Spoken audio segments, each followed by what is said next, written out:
Kasabay ng tagumpay ng kanyang anak ay ang hindi mapigilan niyang pagsikat. Kilalanin natin siya dito sa Celebrity 10 Beats. Showbiz news na bitin dahil walang intriga.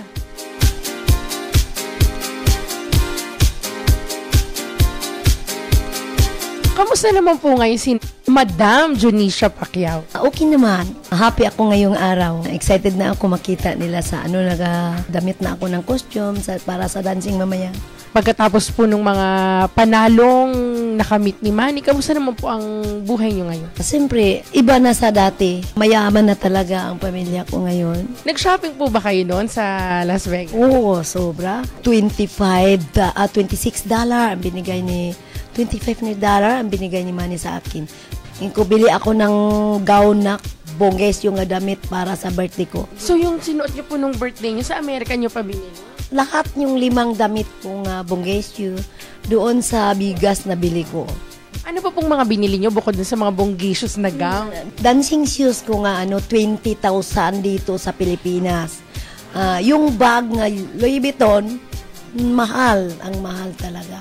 Galing sa bigas. Ito pong huling laban ni Manny, meron po ba kayong hiniling sa kanya na ibabalato sa inyo? Rolex.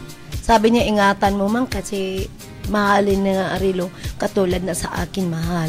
Nay, di ngayon sikat na sikat kayo. May mga nag-offer na ba sa inyo na mag-artista? Oo, ang dami. Pag-umpisa pa lang, nagsikat ng anak ko. Ang dami nang nag-alok sa akin. May balak po ba kayong mag-asawa ulit? Parang natakot na ako maulit mag-asawa. Purya lang sa mga lalaki, sorry ha. Ano pong favorite niyong ballroom dance? Yung swing at tango. Gusto ko kada Friday na andyan ako sa ballroom dancing kaya may parang exercise niyo.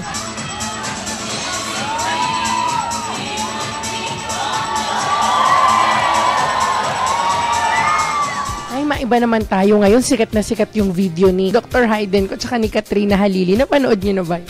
Dr. Halili? Yung sex video niya. Oo, nakita ko talaga. Ang sexy. Ang sexy talaga. Last na. Ano pong masasabi niyo sa cha-cha? Sa sa dancing? Hindi po, Nay. Sa charter change po. Hindi ko alam yung cha-cha. Nay, pa-picture po tayo last na. Okay. Ito lang po.